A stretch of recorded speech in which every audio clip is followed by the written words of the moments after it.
Apakah diperkenankan mengulang sholat fardu dalam hal dirasa kurang khusyuk saat melaksanakan sholat?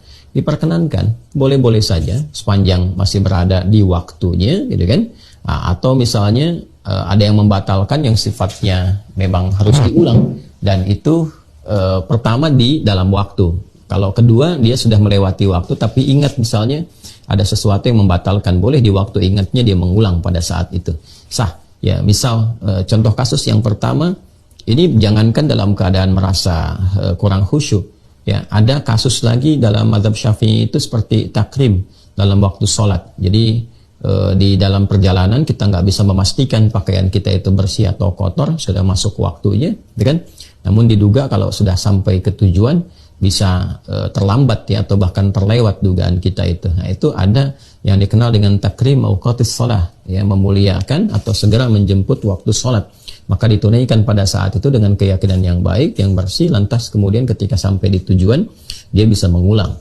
Nah, dalam kasus ini pun kita sholat terus merasakan misalnya makmum di depan imamnya kurang baik bacaan karena kondisi tertentu misalnya, kemudian kita ingin mengulang, diperkenankan, tidak ada masalah. Atau kita sholat merasa kurang khusyuk, kurang baik, setelah itu kita mencoba mengulangi, tidak ada masalah, silahkan, tidak ada larangan untuk mengulangi itu.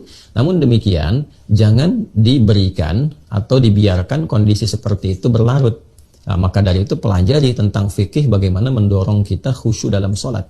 Saya sudah terangkan itu dalam sesi kajian yang saya kira cukup detail saya sampaikan. Pelajari sifat-sifat khusyuk itu sehingga kita bisa mengetahui apakah ini memang bagian dari yang tidak khusyuk atau was-was setan saja supaya kita gelisah dan selalu mengulang. Kan ada setan yang menggoda dari sejak selesai wudhu, namanya walhan, kemudian saat sholat namanya khinzib. Nah, itu nanti ada juga bagian dari was-was itu diberikan seakan-akan kita tuh nggak pernah khusyuk, padahal sholatnya sudah cukup baik. Ya, tingkat khusyuk yang paling rendah itu kata para ulama ketika seseorang sholat. Ya, karena di antara makna khusyuk itu kan al-khudu' wadzillah wassukun. Ya, bisa di tiga ini mungkin dapat khudu'nya saja, merendah, wadzillah, ya, upaya untuk merendahkan serendah-rendahnya, dan itu digambarkan dalam sujud.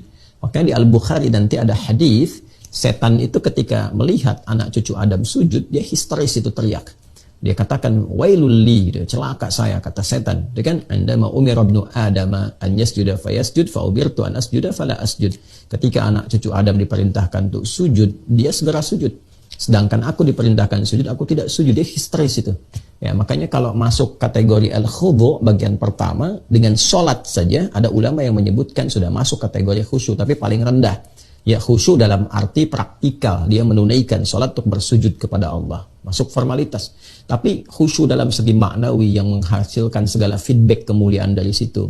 Ya, dalam arti ada ketenangan, ya kan, sukun, tumaknina, zikir yang melahirkan ketenangan pada jiwa, manfaat sholatnya, merubah kepribadian jadi baik, yang mengabulkan doa, itu harus tahap kesukun nanti. Ya, al-khudu' wadzillah wassukun. Nanti kriterianya ada lagi, menyiapkan diri dengan pakaian yang baik, kan? Ya bani Adam khudhu zinatakum 'inda kulli masjid. Kemudian apalagi menghadirkan suasana akan menghadap Allah dengan menyempurnakan wudu, Quran surah ke-5 ayat ke-6. Merasakan suasana mungkin sholatnya sholat terakhir yang ditunaikan, Quran surah kedua Al-Baqarah ayat 45 sampai 46, seperti yang pernah saya ajarkan, ya. Maka dalam kondisi itu pelajari supaya kita tidak dijebak dalam waswas syaitan. Ya, jadi setiap sholat nanti diulang. Nah, kalau ada perasaan begitu, itu setan yang sedang bermain. Ya, tapi kalau dalam kondisi tertentu saja kita merasakan nggak enak, kadang-kadang merasa. Saya juga pernah mengalami satu saat singgah di masjid transit, kemudian kita merasakan, oh ini imam agak kurang tepat nih bacaan gitu kan, agak kurang tepat, atau bahkan menemukan imam yang sebetulnya salah, tapi dia mempertahankan kesalahan gitu kan. Kita sudah subhanallah, dia nggak perbaiki, atau kita perbaiki dari belakang pura-pura nggak dengar gitu.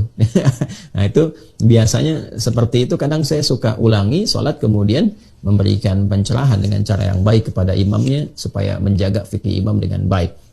Nah, itu bisa dilakukan kondisi-kondisi yang dimaksudkan. Tapi kalau kondisinya was-was dan sebagainya, maka cepat ambil yang yakinnya dan pelajari sifat penjelasan tentang fikih sholat terkait dengan kehusyuan supaya tidak larut dalam godaan-godaan setan.